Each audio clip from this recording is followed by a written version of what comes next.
Welcome back to another edition of the Disney Dish podcast with Jim Hill. It's me, Len Testa, and this is a special show about Galaxy's Edge for March 1st, 2019. On today's show, it's all Galaxy's Edge all the time. First, let's bring in the man who was Jar Jar Binks' vocal coach, one Mr. Jim Hill. Jim, how's it going?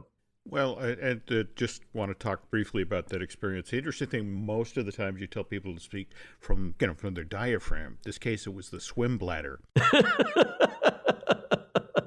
That explains a lot of things, Jim. That was good.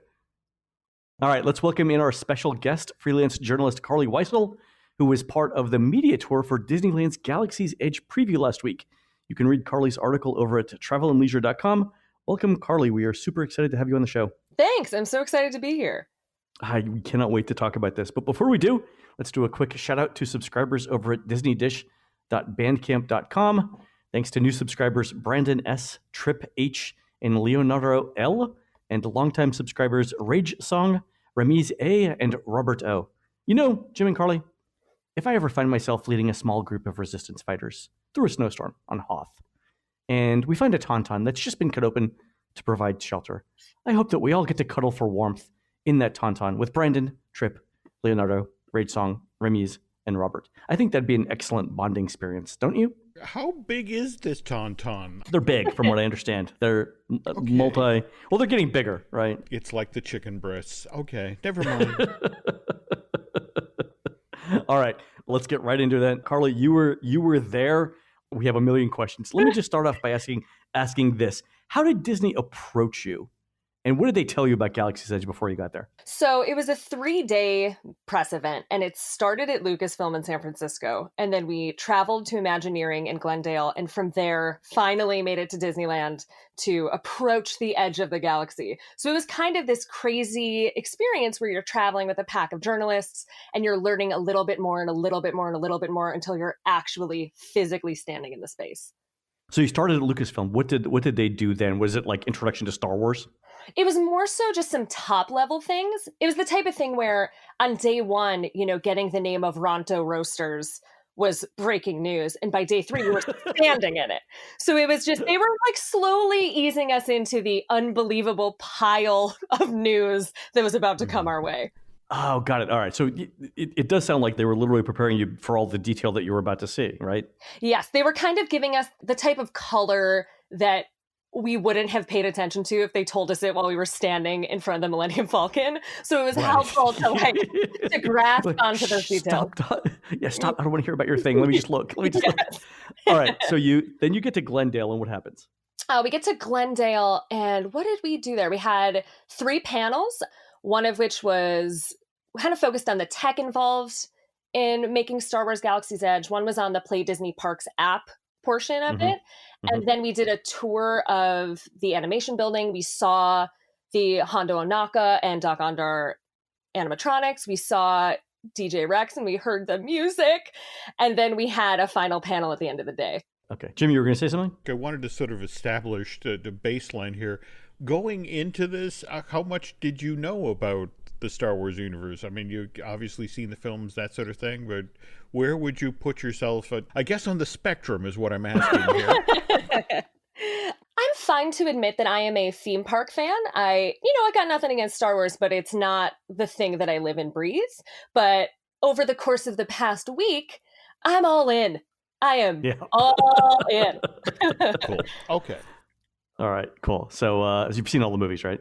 Yeah, I've seen, I have like a base knowledge of it, which is actually pretty helpful because I write for a travel and leisure audience. And so you get a mix of every kind of fan. And so I can kind of tell people who maybe don't know anything about the films that even still, they're going to be blown away. All right, cool. Because that was the impression that I got when I was in Diagon Alley at Universal. Like, I've never read the books, I've never seen the films, and yet I spent 6 hours in the land, I think, as our listeners know. Yes. All right, so I guess on day 3 they bring you to Galaxy's Edge. Yes, we were brought to. Oh God, my brain is mush at this point. What did we do day 3? Oh, we started with a casual storytellers cafe breakfast, which is very casual storytellers. Yes, which is very weird to be in Disneyland Resort and just know that you're about to see something and it's coming. But we had a food and beverage panel where we tasted a lot of the dishes that'll be coming to Docking Bay 7 and the Cantina. Mhm. And then they took our phones and put us in a bus, and they gave me a pair of construction boots. They took your phones. Yeah. And I was, Yeah. and then we were there. Where did they start the tour? Did they walk you in like through Frontierland, through Critter Country, through a back alley? How did you get in? We went through a backstage area to enter the land physically, but we saw the backside of what the entrances will be like.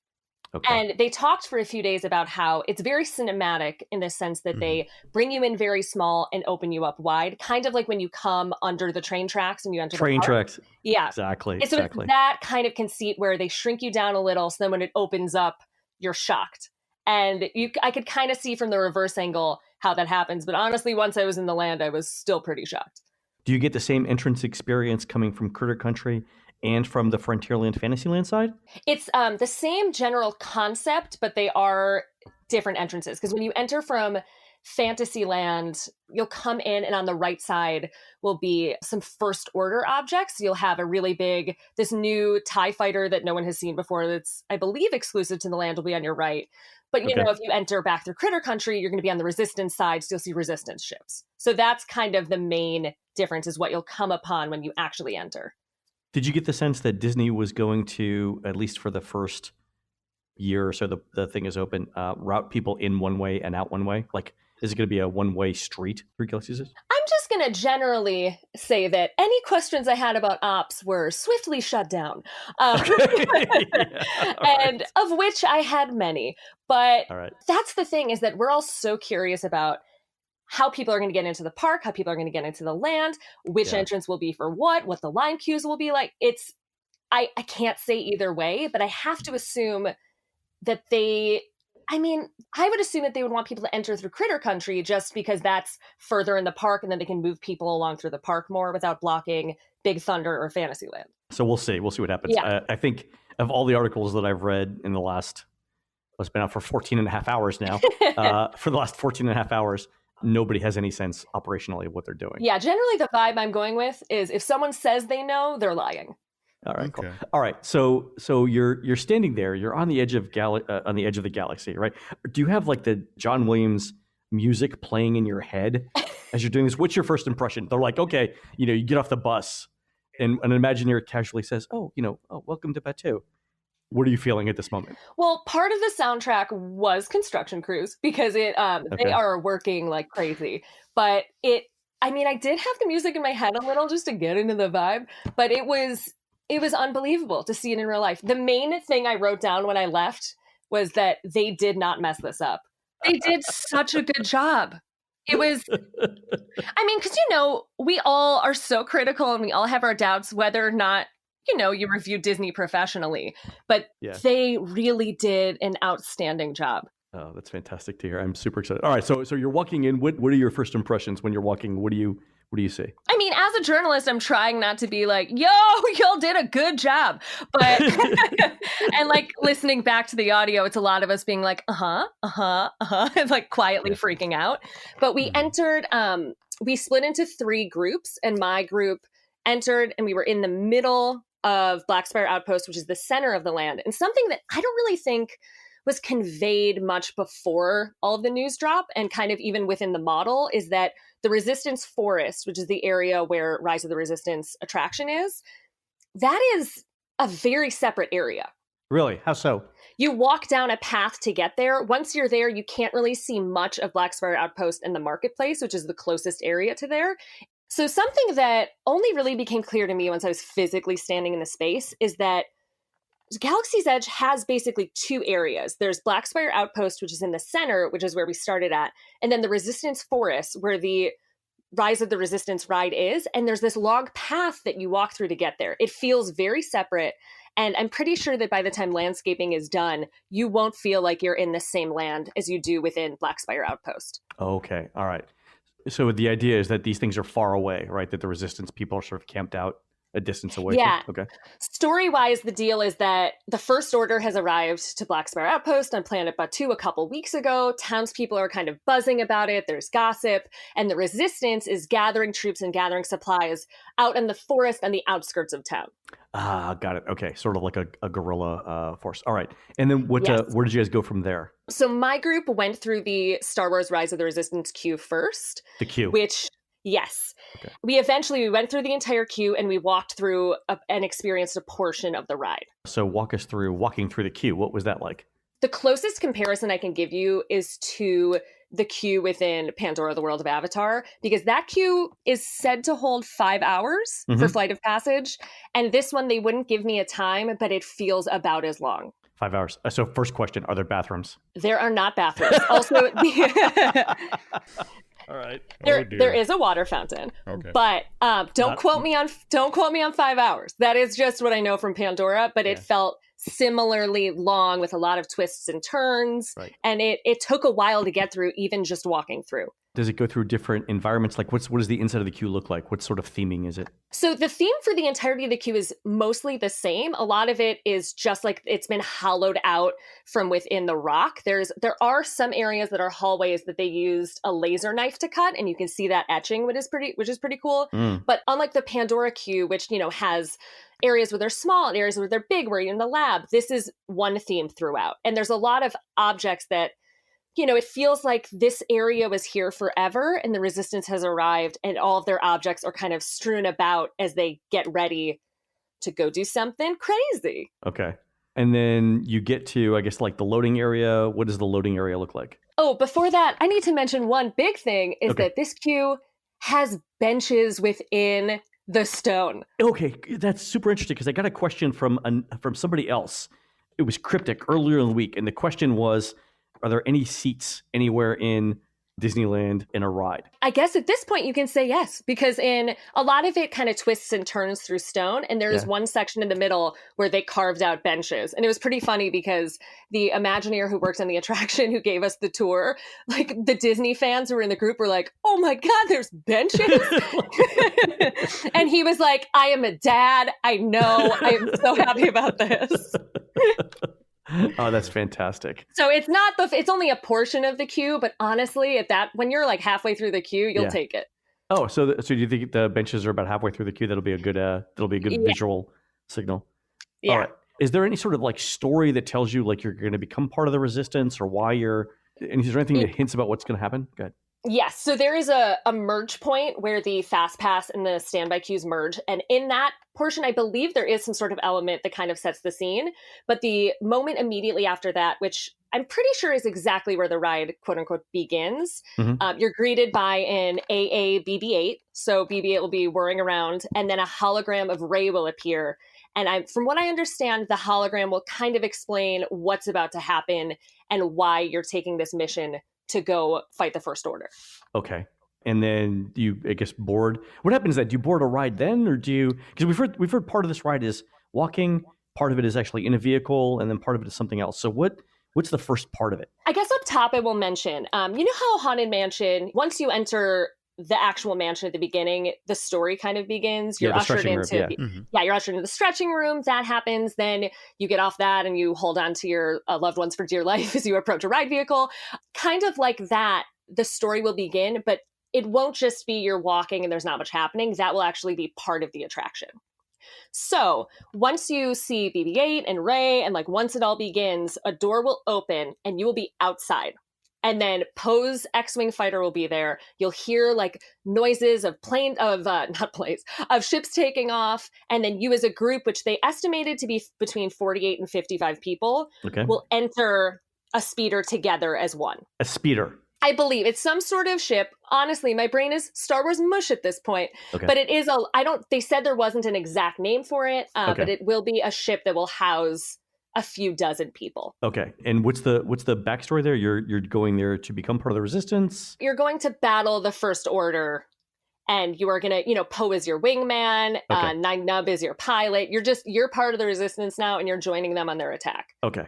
And then things don't go as planned. Then something went wrong. All right. The classic Disney twist. All right. Yes. And we were sworn to secrecy about part of this, but you will be in this ship with a group of people, and the ship will be moving.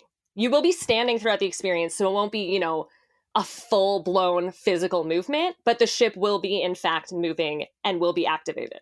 With you standing up? Yes. Okay. And then I'm assuming the ship gets captured somehow, some sort of tractor beam thing. You end up on a... it gets sucked into a Star Destroyer. A Star Destroyer. Okay, cool. Yes. And then, from what I understand, you exit the Star Destroyer onto the sort of famous bridge scene, right? With the... Yeah, so you enter the ship, all's good. Poe's like, come on, guys. Something happens. And then the door to the ship opens and you are on the Star Destroyer. Like, it feels real in the sense that you will walk in from the landing strip and you will walk out as a prisoner of the First Order. Wow. And did you get to walk out onto the deck, onto the bridge? Yeah. And what was that like? I cannot explain how big it was. The screen, I believe, is 100 feet long. It feels like, I mean, the closest comparison I can give to it, which is not even a good one, is if you were going into Soarin', all the ride vehicles were gone. You were a little further away from the screen, and instead of that pit in front of the screen, it was 50 stormtroopers. Oh, so that big. But okay, wow, that's impressive because it's a big area. It is unfathomably big because Disney hasn't really done a show scene like that where you walk into a building that is just gigantic and for the most part a bit empty. Right, but that's the way it should be in the show. I wonder, there can't be multiple of these, can there? No. In fact, as Carlye mentioned, you start off with a group of 48 or thereabouts, and then you're made a prisoner to the First Order, and they break you down into smaller groups. But for this show scene, Doug Chang, a longtime designer for Lucasfilm, he was taken in there where they're putting the steel in. I mean, this scene alone is the size of the entire show building for Pirates of the Caribbean. Oh, so it's massive. Yeah. Okay. Yeah, agree. Okay, so you end up on the bridge. I guess you have a hangar. Sorry. Yep. You end up in the hangar. Something happens. How much more did they show you beyond this, Carlye? So after this, it seems like this scene, and Jim might know this also, but it seems like this scene is quite short. It seems like the stormtroopers are kind of glaring at you. Only some of them are animatronic. And then First Order cast members will be ushering you down a hallway into basically like detention jail cells. Okay. That makes sense, though, because if this area is that big, there's only one of them in the show building, and that means they're having to cycle everybody through it. Oh, yeah. There is for sure only one of these. Okay. All right. So then did you get to see any more of the ride after this? What happens after that? So we got to walk through the hallway, and then we stood in a detention cell, which feels, maybe if I had to guess, maybe they would split the group in half. So maybe about 25 people. Okay. They did mention that your group, your 48 to 55, how many group, that you may merge with other groups at this point, which is why I kind of connected to Haunted Mansion. Oh, right. Yeah. So so that's why I'm not sure how long you'll actually be in that hangar, because that hallway might be holding and might be backed up. It might not be you walk through and immediately go into a detention room. Wow. So this, so the part of getting captured then is the pre-show essentially. Yes. Wow. So okay. That's all right. That's clever. That's as far as we saw. And the detention room, which they liken to when Poe has his interaction with Kylo Ren. Right. Once we left the ride, I asked one of the guys in charge, I was like, so how much of the ride did we just see? And he goes, 30%. Yeah. And I was like, what? And he was like, people are going to lose their minds. It's a monster. Well, the weird thing is Chapek is out there talking about the fact that Rise of the Resistance really is 4 separate ride experiences grouped as one massive Star Wars experience. Yes, and that was definitely a sentiment that they mentioned, I think, once during the trip. We tried to pinpoint kind of if we had seen 1.5, if we had seen 2, and they wouldn't specify. Okay. But that is definitely true. So you never got on the ride vehicle. You never saw the ride vehicle. We saw the ride vehicle in footage, and then when we were, I'm sorry, not footage. Actually, yeah, because it wasn't that static image of the AT-ATs. It was, I feel like we must have seen footage. Sorry, guys, 3 days of secret notes. Oh, yeah, in my brain. I understand. But we did go, when we were at WDI, we went into a space where they showed us vehicle testing. Okay. And the way that trackless vehicle moved through their test space was, I'd say, pretty similar to what the final vehicle will move like. Okay. So the parts that you haven't seen, or the part where you're actually in that ride vehicle, the fight itself, Yes. the escape, and then the return to Batu, which we've all assumed for a while, based on scripts we've been leaked, is some sort of like escape pod. The safety warning for the ride includes the phrase "sudden drop." Yeah, so there is a drop. Carlye, did they say anything about it being like a drop coaster type effect? Not at all. Not at all. Yeah, okay. No. The only element beyond what we've seen that we know, it comes down to two things. One, I know that we will see Kylo Ren in various forms throughout Yes. the experience. And then two, that 8-seat droid-powered vehicle that Disney announced, I feel like, 4 to 5 weeks ago. Mm. Yeah, so I think that's the escape pod. No? The 8-passenger droid thing. Remember, you have been broken down into groups. You're going to be taken away to get a holding cell and that sort of thing. And one of the ways they're going to transport you to the holding cell is in your 8-passenger is that it? vehicle. Okay, I misunderstood. And then somebody comes to help you, and we'll talk about that later. All right, okay, cool. All right, so Carlye, what was there anything else in Rise of the Resistance then that you saw? No, it's just the sheer size of it, Yeah. paired with how much more is to come, and that it's such a non-traditional experience is kind of my major takeaway. Did they give you any sense of how long the total experience is going to be? They did say that the number that was floating around is deeply inaccurate, Okay. but it feels like there's a lot. Like, I can't imagine this would be shorter than 10 minutes, so maybe 15 if I had to guess. Yeah, I mean, just from the logistics of moving the people around, I don't know that they could do it in under 10, right? Yeah, a lot of it comes down to what the process from when you first exit onto and you see the stormtroopers and then you move into the detention cell, whether that will be, a very linear experience or if people will kind of be held and slowly move in. Okay. So you leave the Rise of the Resistance. Do you exit through a gift shop? That's a standard question I have to ask everyone. TBD. We exited, I think, back the way we came. Okay. And then what did you guys do after that? After that, we went to see the Millennium Falcon. All right. So do they walk you over and be like, "Oh, you like the ship right here? Oh, it's the Millennium Falcon. Have you heard of it?" How did they approach you with, "By the way, would you like to see the Millennium Falcon?" Well, the thing is, once you reach a certain point in Black Spire Outpost, you can't miss it. Okay. And they were very deliberate, they told us, about the way that they placed it, so that it kind of revealed itself a bit like the castle when you enter Disneyland or Magic Kingdom. Okay. But except for a castle, it's the coolest ship that's ever existed. Oh, so it's the weenie in Galaxy's Edge, the Millennium Falcon. That totally makes sense. Yes. And the way that it's set, so it's set where the spires just kind of add to the size. The ship is, they sent me a correction. I think it's 100 feet long, and I once said 110. It's about, let's just say 100 to 110 feet long. Mm-hmm. And the spires behind it are about 130. So once you enter the space and the spires and the ship, everything is so big. Okay, so it feels like you're enveloped in the land. You're actually in the land. Yes. Okay. A couple people have, alluded to men weeping, when they see this thing, because how many people had one of these toy-sized as a child? Did you experience anything like that, or did you cry like a man? Did you cry like a man? So, because I think that either gender can have, open emotions. Mm-hmm. Yes, men, women, and possibly children are going to cry. They're going to lose their minds. It's there. It's there, and it looks exactly the way you want it to be, and it's real, and you want to touch it, but you can't, but it's right there. I've heard that to get the authenticity of the Falcon right, they actually took castings of the bolts used on the sets, and the bolts that they used in the ride are the same to make the bolts the same. Like none of this is like off the shelf stuff you're going to get at Ace Hardware. Wow. I don't know that specifically, but I would not be surprised considering that they mentioned once about how they tried to source a lot of product that was before the 1980s to give it that authentic feel from the original films. Oh yeah. But that would not surprise me if they did, because they really went in on this. All right. So you're outside the Millennium Falcon. They're like, "Do you want to go for a ride?" Yeah. They were like, "Come on in, folks." So when you approach it, there's what they're calling a vista above. So there's a lookout point if you go a different way that's up top.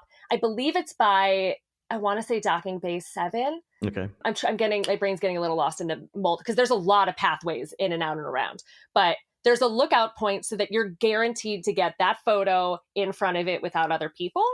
And then when you approach the ride, you're on a lower level and you walk past with the Falcon on your right to enter the queue. Okay. And so the queue, there is a single rider line. Thank God. Yes. Yes. Is there one for Rise of the Resistance? So they would not confirm it. I asked multiple people, but the single rider one, I saw the sign. So it is real. All right.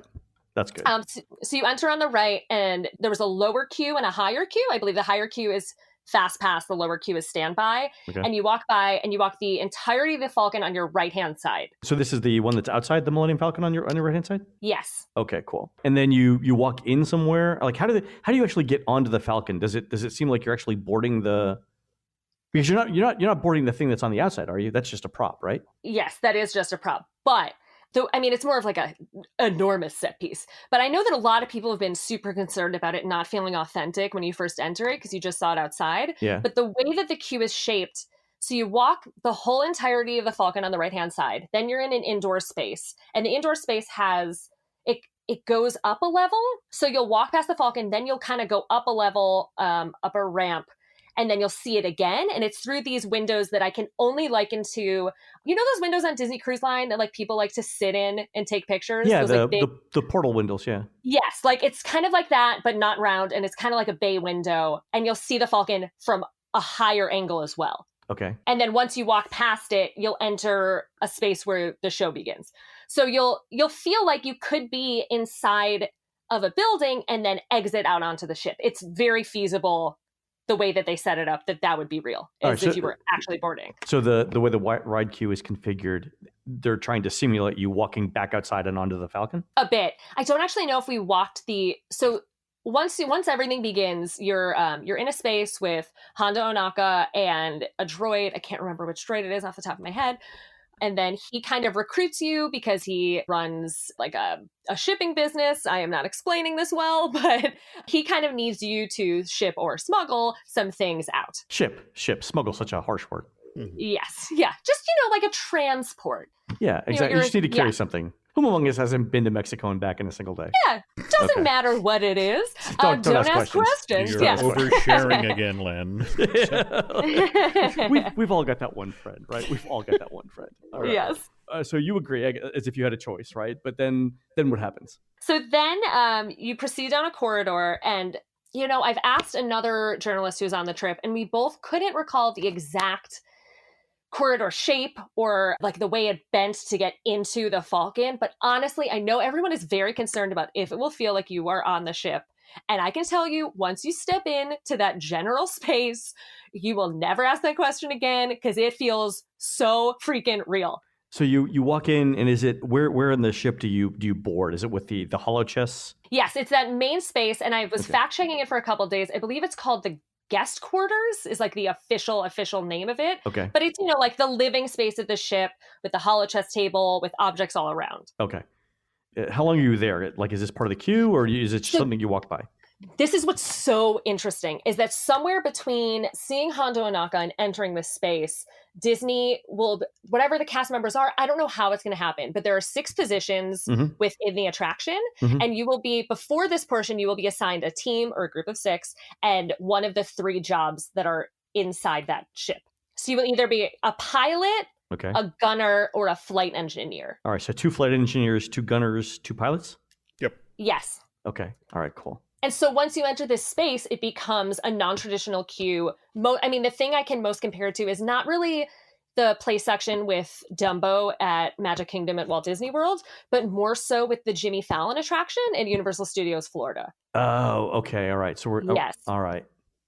So you enter this space, and they basically upended their idea of a queue so that people could walk around, take photos. Like, everyone will be posting Instagrams of them inside the Falcon. It's interesting you use the Jimmy Fallon as an example, because, of course, you got to interact with #ThePanda up there, because the original plan for this space was that Chewie was going to be in here. And so you were going to be able not only to sit at the hollow chest table and that sort of thing, but get your picture taken with Chewie in there. And the problem was when they were doing playtesting, it just totally blew the timing off. Yeah, everyone's spending 7 minutes just taking pictures, and the ride throughput now is 300 people. And okay. Did you? I could see that happening. Did you get to sit in the cockpit? Oh, Len, I did. What was it like? So I actually waited for the first half of our group to go so that I could get my preferred seat. That's awesome. I was like, y'all chill. I'll be good. I'll just go in after you. It was crazy. The thing is, like, it's really hard to know what the experience will be like without the ride actually operating and without the screens showing any sort of media. Yeah. But in terms of the cockpit alone, it is hella fun. I touched so many buttons. Oh, you can push things, yeah. Oh my God. I thought I was going to get yelled at because I just kept like taking everything.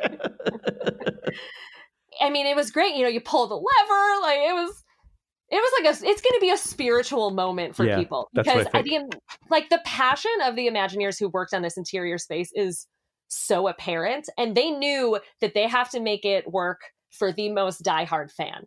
And I don't think anyone's going to be disappointed by the feel of it once they're inside. So it looks weathered. It looks like this is the Millennium Falcon after it's been through everything, right? This isn't the pristine, brand new Millennium Falcon from the Solo movie. This is the one that's been battle tested, right? I believe so. Honestly, I was a little button blind. Okay. I was just kind of pulling levers, but right. the in terms of the general space, yes, that is not shiny new. But the cockpit, I feel like, is a little shiny just because I assume after about 3 weeks, the buttons will... Yeah, not be. They're going to let the guests weather the... Put their own little patina on the... I'm going to have to check a photo. They did say that they were very, very specific about making sure that everything was super durable in there because people are just going to be pushing it all day for years. Yeah, I mean, it's every one of those switches has to have a lifespan of 10 million clicks or whatever. Yes, but I will have to check a cockpit image because I was just so enthralled. I wasn't even, my journalist brain was out of my skull and my child brain was in full force. I've heard that from the graphics technology that's powering these things is super incredible. Jim and I talked about this on a show a couple months back, but they're using the most industrial strength NVIDIA graphics processing cards that are available. I think that Disney actually got a pre-release or pre-production version of them. But like any one of those things, any one graphics card that they have could probably power a small corporation. I think they've got 10 of them for each ride vehicle for Disney, so that the graphics that you're seeing are and the button pressing, all of it is being rendered in real time. So there's very little, if I understand, there's very little fixed film in any of the ride. All of it is, or virtually all of it is dynamic. Yes. That's super interesting. Yeah, a colleague of mine, Matthew Panzerino at TechCrunch, has really dove deep on all this. So if anybody is interested in a specific aspect of it, I highly recommend reading some of his work. TechCrunch. But I asked him to kind of give me the grandma explanation of that a few months ago. And he was like, when the ship turns, it'll turn. Like, it'll feel like you're really, really flying. So it'll bank and everything like a regular simulator. Yeah, it'll all happen in real time. That's great.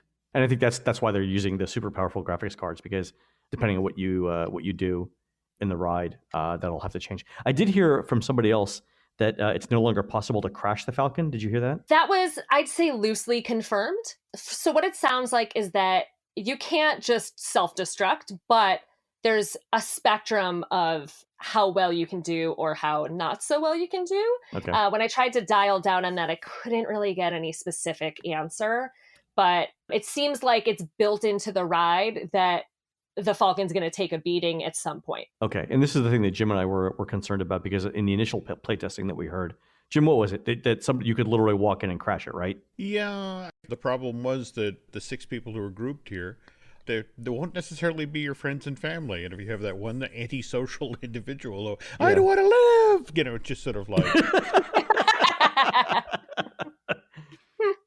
Jim, let me just say, if I had to wait 6 hours and somebody crashed the Falcon 30 seconds in, the thing that they would, the Imagineers would want to know is, how do you get bloodstains out of the cockpit of the Millennium Falcon? Because that's what would be going down next right there. Anyway, we'd have to hose this thing down. All right, so you let your group leave, Carlye. You sit in the cockpit. You do your thing. I guess they have to drag you out, right? Kicking and screaming at the Millennium Falcon. What happens next? What do they tell you next? So we were not taken out of the proper exit, and I asked a follow-up question, and I'm still a bit confused on how this works, but basically the way that they explained it is that they made an environment where you feel like you are the only group that's boarding the Falcon and you are the only group exiting it. And I'm not exactly sure what that means in terms of the exit, because I don't think you exit back into that main space where other people waiting to ride are, because the timing wouldn't work out. But I don't know what the actual exit will be like because we didn't see it. It just seems like they've thought of every single detail on this thing. I mean, yeah, when you have fans that are this passionate and know so much about this world and you try to bring it to life, they kind of can't be loose with it. Like, they really, really put an effort to make sure that people would not be disappointed in either attraction. Wow, that's fantastic. All right, so you leave the Millennium Falcon. What happens next?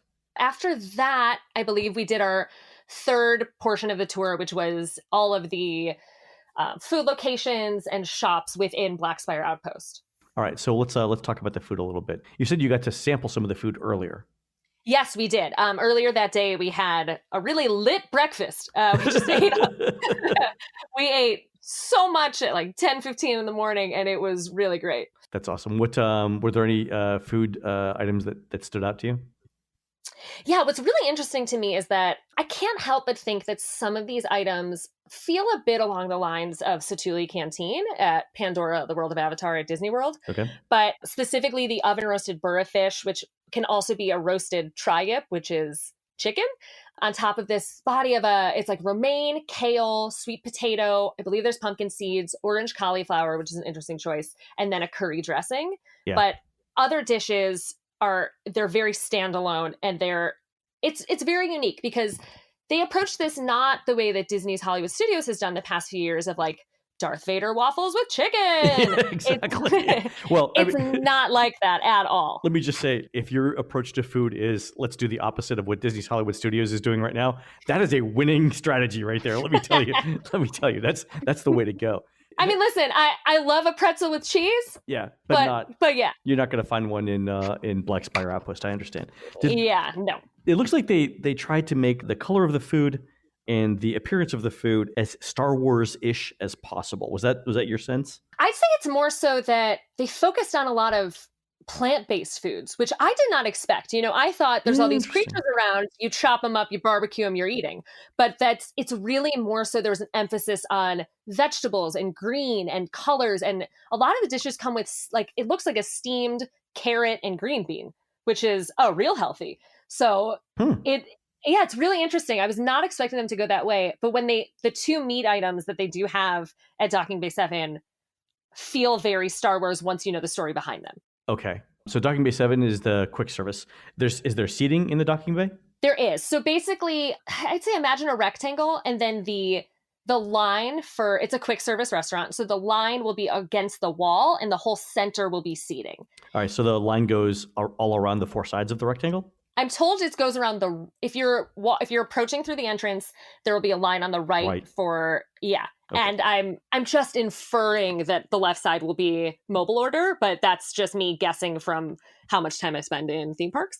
Right. But then the center will be seating, which we're told you'll sit on barrels and crates. And then there are, I believe, 4 or 5 of these large cargo holds that will be decorated like a fishmonger. And then one, I can't remember what the other one is, but each one will be decorated and propped out so that it feels like a themed experience for the people dining within those. Okay. So that's Docking Bay 7. Then there's also another place called Ronto's Roasters? Yes. So Ronto Roasters, which I know is Ronto and not Ronto's because I wrote it wrong in a story and I'm very embarrassed. But Ronto Roasters. So here's the thing about Ronto Roasters. It is basically a stand. You can only order 3 items from there, 2 types of turkey jerky and the Ronto wrap. But while the actual place where you order and the actual pickup seems like it'll be a small footprint, the middle of it is gigantic. It's because the whole story behind Ronto Roasters is that the proprietor repurposed a jet engine and then a droid is just cooking a ton of meat on it. So that it's this engine turned oven. And that, when we were standing in front of it, I didn't realize how big it was going to be. It is big because it is the main entrance to the marketplace, which has all the little shops like a souk.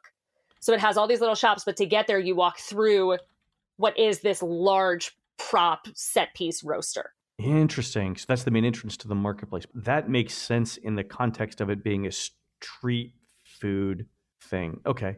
There's also a popcorn shack and milk stands, from what I understand. Yes. The one thing that I regret not asking is where the milk stand is, because I don't believe it's in this marketplace. And by marketplace, I mean you're going to walk through, it's not a hallway, it's a space that has about 6 or 7 alcoves that's very reminiscent of a souk that you would find in Istanbul or in Marrakesh, something like that, like a bustling market. Okay. And there's these small stands that will all be themed and offer different things, one of which is Katsaka's kettle, which will be this red, purple, spicy, sweet popcorn product. Really? Red and purple, spicy and sweet popcorn product. And this is sort of outdoors? This is an outdoor market? Yes, it is. But there, in the concept art, there are a lot of banners hanging. So this won't be a Toy Story Land situation. Thank you for that. We don't know anything about the milk other than it is, Disney's already said it's non-dairy milk. So that answers one question. Well, okay, so I know a little more. So it is, there's a blue milk and a green milk. Mm-hmm. And the blue milk that is served at the milk stand will be the same product, but served differently within Oga's Cantina. So at this milk stand, both will be served frozen, kind of like a smoothie product. And within Oga's, it will be a chilled glass of blue milk. So a smoothie. So this is, Jim, this is the frozen butterbeer. Yeah, and there's some info about how they're differentiating between the blue milk and the green milk. Blue milk is supposedly a berry melon flavor. The green milk is supposed to be more of a citrus. Ooh, a citrus smoothie sounds great. Yeah. Who knew that the Star Wars universe had Orange Julius? All right, and did you get to go to Oga's Cantina? We did, yes. And? Oh, Len. Did you have the song playing in your head? Dun, dun, dun, dun, dun, dun. I mean, there's never going to be a cantina that's big enough to house all of us. Yeah. But it is not that big. So you've been to La Cava in the Mexico Pavilion in Epcot, right? Yes, it is bigger than that. Okay. Is it like twice the size of that, or? So here's the deal. So we walked in, and the center currently, while it's under construction, the center, there's like a center bar with some metal pieces, and then there's a space, and then there's a low stone wall. And I asked them, is this wall just, if you cross this wall, is that space for people to stand? And that's part of the bar. So the bar imprint seems very, very big. Okay. And then once you're outside of that, you can either stand at this wraparound bar, which will be helpful to fit people in because the whole thing is accessible to put a drink on. Okay. And then there's all of these, in traditional, like cantina style, there's little alcoves where you can sit, and there's uplit tables. Do any of the little alcoves have any laser blast or burn marks? I would put my money on yes. Okay, all right. I would think they would too. All right. But we did hear DJ Rex's music. How was that? So good. What kind of music is it? So they've been calling it like Jawa New Age and like a mix of pop music from around the galaxy, but it's very up-tempo and it's fun. And in my notes, I wrote down, because we saw him and I was just like scribbling because we weren't allowed to record. Yeah. I believe they said it was a 3-hour show, but then said that it was an hour's worth of music. So I'm not exactly sure what that means, but I know that they do have a ton of music. So if you're there having 1 or 2 drinks, you probably won't hear the same song twice. I've heard it's a 3-hour loop. Ooh. Yeah. Okay. Okay, that's Paul Rubens. So. I know, right? Yeah. So it's the alien equivalent of Yanni. This is fantastic. It's like the minute I walked out of the animation building at Imagineering, I was like, yeah, I'm gonna need a soundtrack for sale the day this opens. Oh, you know it. I would be shocked if they didn't have it somewhere. Or I mean, it's very good. Or someone's going to just sit there for 3 hours, with their iPhone on record. It needs to be one of those things. So you mean us? Yeah, I said it was the royal someone. Like there was an air quote when I said it. All right, what about merchandise? Because I've heard that there's a lightsaber experience. Yes, there is. And when I asked the Imagineers about it in our roundtable interviews, they talked about how this was blurring the lines between a merchandise location and an attraction. So this is really going to be something very special. I know that there's a pre-show element, and then once you're in the build room, it's only 14 people. So it's going to be, How? I mean, is there going to be a lottery? Is there going to be a fight to the death between guests? I mean, what? Oh, you have to sell members of your family, obviously. Oh, okay. All right. Jim, you were volunteering for that? This is Disney's answer to Ollivanders. The wand, yeah. And so remember, you only get, 18, 19 people in that experience, I think. Well, but when they redid it for Diagon Alley, there are, 6 rooms now? This is true. Been talking with folks associated with the project, and the concern here is it's such a significant jump in price because this is not a plastic lightsaber. I mean, as Carlye will tell you, that this comes with a glowing kyber crystal. We pick your metal handle. I want to say, what is it? The base rate for this thing is like $109. Is it? So this is the issue, is that when I was there and I asked people prices, we were basically not given prices on anything. Mm-hmm. But I know some people ran prices, and I've been talking to other journalists, and we're having a hard time determining if those prices are possibly the price of this experience or the price of the legacy lightsabers that will be for sale in Doc Ondar's Den of Antiquities. Oh, interesting. I mean, here's the thing. Jim, I'm not sure. As soon as Jim said $109, I'm like, there's no way it's that low. Mm-hmm. That's the thing. The legacy lightsabers seem to be sold within a glass case, which means big money. So it has to be this product, but I can't confirm that because they didn't tell me directly. But I would I would absolutely pay that amount of money for this. Oh yeah, I mean, not even question. $109. I'm like, I'll take 2. I mean, yeah. It's a show. It's personalized. You get to hit your family with it. Exactly. I mean, what? Well, priceless. And the other thing about this thing, I mean, Saves is supposed to be hiding in plain sight. I mean, the idea is the First Order is in Black Spire Outpost. They clearly would frown on somebody who's making lightsabers. So the whole setup for the show is kind of a speakeasy kind of a thing. You have to know to find it and then know the secret handshake, so to speak, to get into the show space. So you mentioned the name. Carlye, what is the name of the lightsaber experience? Savi's Workshop hand-built lightsabers. Okay. So, and I believe Savi, S-A-V-I, I'm very congested. Mm-hmm.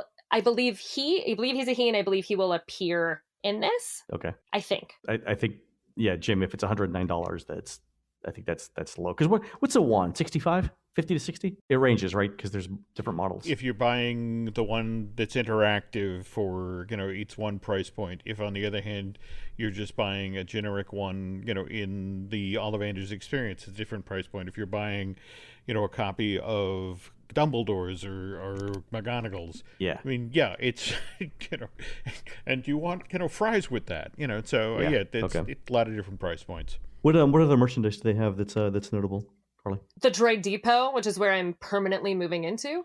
Droid Depot. Okay, tell me I gotta preface this with, my job is to be a professional journalist. I critique things Disney does. And I walked in when we had all the merchandise set up, and I didn't realize how loudly I said it. And I was just like, well, I'm going to be poor. And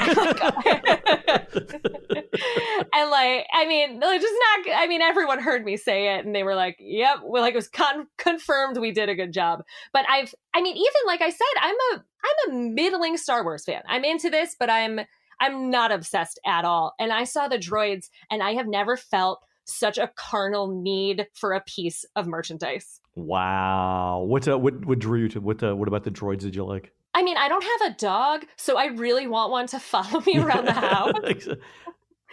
And the fact that it's not really just a toy, you get to build it, and apparently pieces will be coming off of a conveyor belt, and then you build it yourself as droids are above, and there's the whole place is droided out. So there's kind of like a dry cleaner's clothing rack filled with droid pieces. It's just everywhere. And then you get to pick what it looks like, and then you can put in different chips, and you can give it a different look, and you can make it move back and forth, and it communicates with other droids, and I didn't know how badly I wanted it. It's like the robotic American Girl doll, but with technology in it. That's fantastic. Oh my God, you're right. That's exactly what it is. It's American dolls for geeky American men. This is fantastic. And women. Exactly. You're right. Because Star Wars knows no gender boundaries. Ha. They looked fantastic. I've seen some of the earlier droids that Disney did that you could guide around with your cell phone, like the BB-8s, that you could do. And this is like that sort of technology? So it's similar because it does have this remote that feels very children's toy, which is so much different from the actual product, because the actual product is crazy. Mhm. But the remote has big buttons that move back and forth. But the fact that the droids can react to other droids within the land, can react to other droids that people make and purchase, that's what's the selling point for me. Is like, because it seems as close to a living droid as you can get. And they're configurable. You can Yes. Because all that's been released so far is that press image where everything's on a table. Yeah, that's the only thing I've seen, yeah. Yeah, so they kind of look like those BB-8 toys that came out, like you mentioned, a couple of years ago with the film. But, I mean, seeing one of these move, it's crazy. But here's where the issue is that you're in this droid shop, you are on a Star Wars planet, you make a droid, you love it. You walk outside and it's not fully intended to be used within the land. I was just going to ask that question. So so you mentioned that it would interact with other droids in the land, but how would that work? So I asked Scott Trowbridge about it, and he said that there was going to be some sort of backpack. So you put your droid on your backpack, you carry him around, and when something happens, you'll hear them? You'll hear the droid react to things within the land. One of the other items that came out from this event was the fact that for, I guess, the first 6 months that this place is open, you see the droids and all the concept art wandering free throughout the land, and that's not really going to be the case. I guess they're going to hold them back till, this is the phrase that we use, until the crowds die down. So yeah. That's what, 10, 15 years from now? Yeah, again, we should live so long, right? Yeah. I've heard the same thing too. Well, I heard there was two things. One, the technology isn't quite ready enough for autonomous droids in the land. And number two, they're concerned about any of the taller droids, kids just trying to push them over. Like there's no way to prevent that. Yeah, it's something I'm definitely very concerned about. But I feel like I'm giving them the benefit of the doubt until the land opens and I'm physically in the space. Yeah. Because my perspective on it is that they spent 5 years building the most realistic Star Wars planet they could possibly build. But if you walk in there day one and there's no alien creatures and there's no droids, it won't be Star Wars. Right. I think that's why they have to do the droids. And we know from the people that they hired who were autonomous driving or robot experts, right? That they've been hiring for the last 5 years. We've seen the patents that they filed. We've seen some of the research papers. We've seen some of the concept art. We know they're working on it. It may not be day one, but to your point, Carlye, if it doesn't happen, I would be disappointed. You mentioned though, yeah. let's talk about walk-around characters because you mentioned. Oh, I do. I do just want to reiterate though that when I asked them, they did say the main point was like not yet. Yeah, that's what I get. Yeah. Yeah, but if I can see a trash can moving around, I feel like there should be something. There we go. By the way, Jim, does the droid in the backpack thing remind you at all of like Pal Mickey but version 3? Oh, God. Carlye, are you too young for Pal Mickey? Do you remember it? I know Pal Mickey, but definitely not specific versions of it. All right, okay. Yeah. All right. Pal Mickey. All right, so let's talk about the walk-around characters, and then I have a bunch of questions from our listeners. So let's talk about the characters. We'll go from there. Great. What do they say about walk-around characters? I have asked, and I have not gotten a clear answer. The main thing that I honed in on was, all of these stores like Toydarian Toy Maker and Oga's Cantina and things like this have specific otherworldly proprietors. And I asked and asked and asked, will we see them? Will we see these people or alien beings that these stories are based around? And the answer is inconclusive.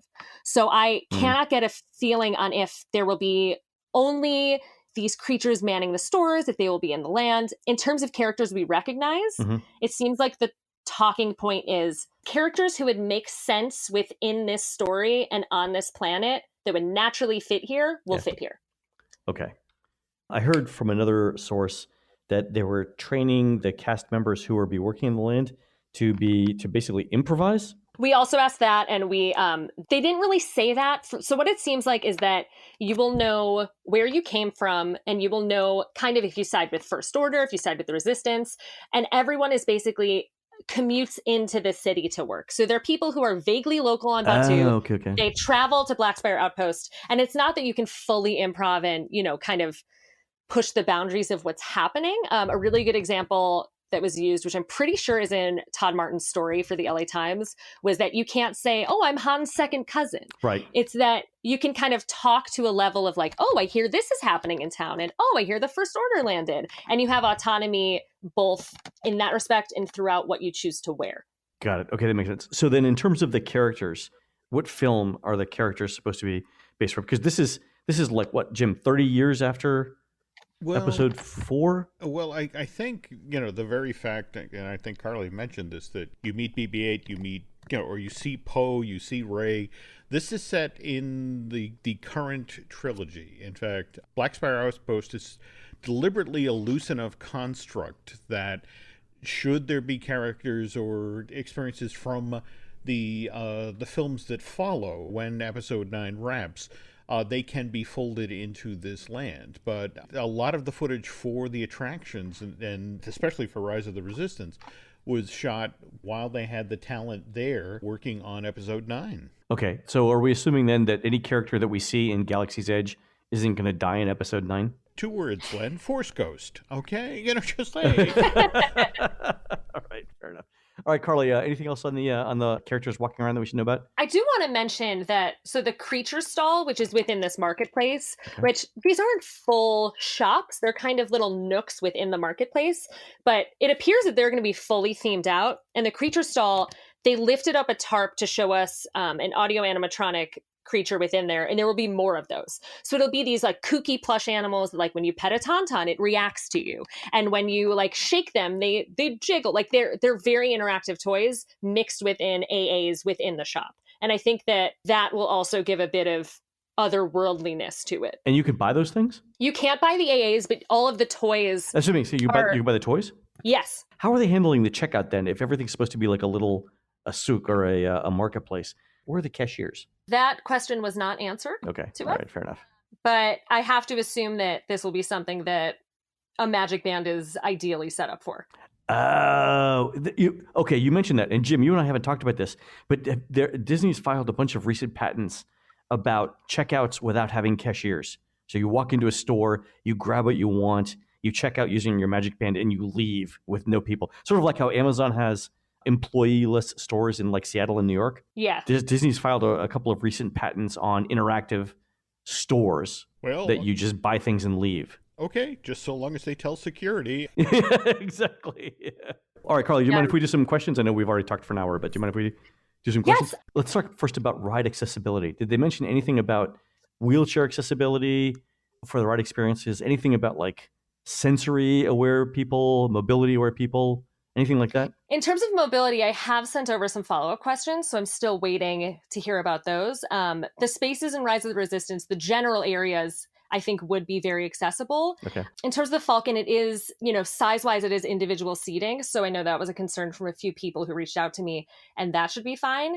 But in that story Todd Martins did for the LA Times, he mentions a quote where they say the ride, at least Millennium Falcon Smuggler's Run, will still work if you are hearing impaired, if you don't speak English, that it'll still make sense. But I did reach out to know specifically, will wheelchairs have to transfer? And if you have any mobility issues in terms of pushing the buttons, what will your experience look like? Okay, so we'll either have you back on, or you can feed those answers to us, and we'll follow up on another show. Yeah.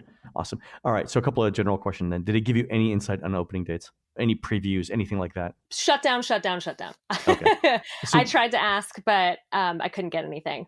Okay, fair enough. Did they say how they're going to keep people from just hanging out in Galaxy's Edge all day? Like in terms of making sure that people who get into the theme park itself, into Disneyland, get a fair chance to get into Galaxy's Edge.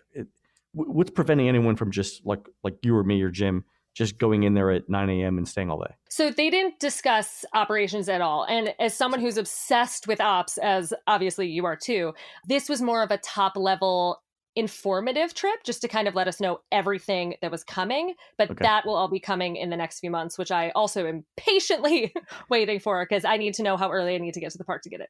I think you should just go get in line now. You're right. I should. All right. So you've been to Pandora, right? Which is 12 acres in Animal Kingdom. Galaxy's Edge is 14 acres in Disneyland. Can you give us a sense of how big Galaxy's Edge feels relative to Pandora? To me, this feels much bigger. And I don't know how much of that acreage is earmarked for show buildings, but I think just generally because so much of Pandora, it has like beauty elements, it has lagoons, it has plant life. I think because a lot of this is winding pathways that are built to hold people, I think it feels like it holds much more and is much more open. Really? That's interesting. So the couple extra acres plus the openness of the design make it feel bigger.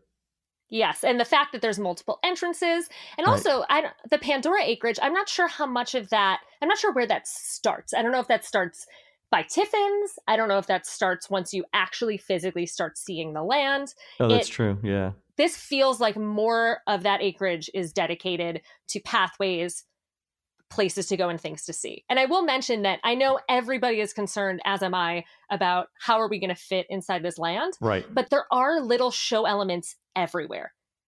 If you go to a water fountain, occasionally a Dianoga beast will pop out. If you go to if you go to the bathroom, there will be a show element next to there. Outside of the droid shop, there will be droids that you can interact with. So everywhere you go, there will be something. So even if you're in what one might consider dead space, like a walkway, there will be something to see, experience, and touch. That's incredible. Speaking of the walkways, how wide are they? Are they like Fantasyland with a bunch of strollers narrow? Are they wide like Epcot? What does it feel like? They're pretty wide. Once you get into the center of Black Spire Outpost, where there's a staircase, if you look at the rendering, that's, I think, has been out before. There's a staircase in the middle, and once you go up that staircase, there's a ramp on the left side, and then you go up a little further and you see the Falcon. Okay. So in that center area where, you turn left for Docking Bay 7, you turn right for the Cantina, and it's a little more narrow just because there's so many entryways. But generally speaking, there's so many different ways to walk that you're fine. It's not like Pandora where it's a bit of a loop. Right. And then there's, little walkways in the middle that people don't really use. It's a lot of full paths. Okay, that makes more sense. Okay, a couple of other questions then. Going back to the merch, did they show you an actual lightsaber? They did. Is it a retractable blade, or is it like a solid core that's always there? It is not retractable. It does detach from the base, but I'm glad we're talking about this because it is large and it cannot be made smaller. And when I asked Scott Trowbridge about it, he offered up that, they will be selling some sort of carrying case sling so you can throw it on your shoulder. But also, he mentioned that, they can hold your saber till the end of the day, or they can send it to your hotel, which gives me kind of a feeling that, well, you can't bring this on a ride. And if you try to, I don't know where it can be held. Oh, that's a super interesting question. So yeah, if you buy it, what do you do with it then? Yeah, so it seems to me that if you buy it, there is an option for them to hold it for you at the store location till the end of the day. But, if you roll up to Star Wars Rise of the Resistance with a full saber, I don't know what that will look like because there aren't lockers. I'm almost certain you cannot bring it on the ride. So I'm not sure what will happen there. You didn't see like cubbies or anything like that on the ride. Okay. No, I mean, this was a full-blown construction site. Okay, all right, fair enough. You mentioned shipping back to your hotel. Did they say anything at all about the Star Wars hotel? No, not a thing. This also, because we were at Disneyland, it is the same land, except for that there's a bit of a different orientation and one less entrance at Hollywood Studios at Walt Disney World.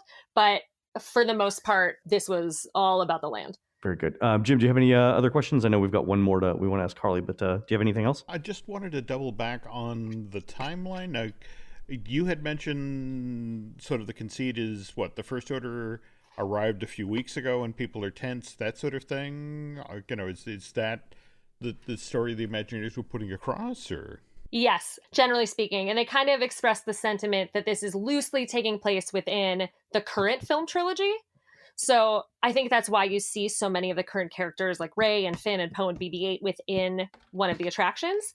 But they left it a bit open-ended, I think, so that they can touch on some of those core experiences that fans want from this land, even though this land is not a carbon copy of something they've seen in a film. All right, Carlye, one last question then. You've been to Florida, you've been to Universal Studios, you've been to the Wizarding World of Harry Potter, both Diagon Alley and Hogsmeade Village. How does this compare? Oh, man, Len. I know. You're a journalist. We ask you the hard questions.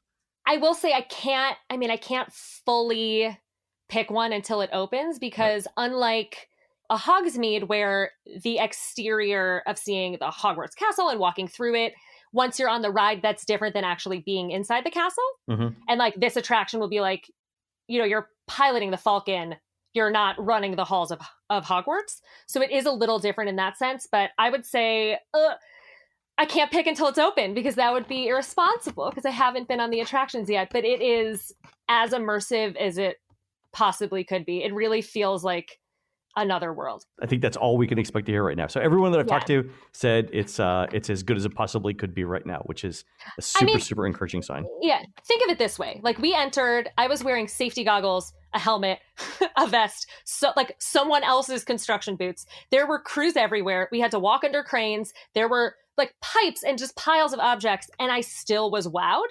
And it's kind of like if you're in a full-blown dusty construction site, all the trees are not yet in, things are not done, and you feel like you're somewhere else. I have to assume opening day, it's just going to be that to an exponential degree. Oh, can't wait to see it then. Are you going opening day? I mean, Lord, I hope so. Again, we should all get in the line now. All right. Well, thank you very much for being on the show. That's going to do it for our Galaxy's Edge special show today. Thank you, Carlye Wisel, for being on the show. Definitely go read Carlye's stuff, her Galaxy's Edge articles over at travelandleisure.com. Carlye, where else can people find you? The best place to find me is blowing off work at Instagram at Carlye Wisel. It's spelled CarlyeWisel because my parents like to have a good time. And also on Twitter, I throw all my stories all over the internet. Fantastic. All right, folks, we're produced fabulously by Aaron Adams, or at least we were until he left his house this morning to go line up for Galaxy's Edge in Anaheim. Hopefully he brought his laptop. Don't forget to go into iTunes and rate our show and tell us what you'd like to hear next. For Jim, this is Len. We will see you on our next show.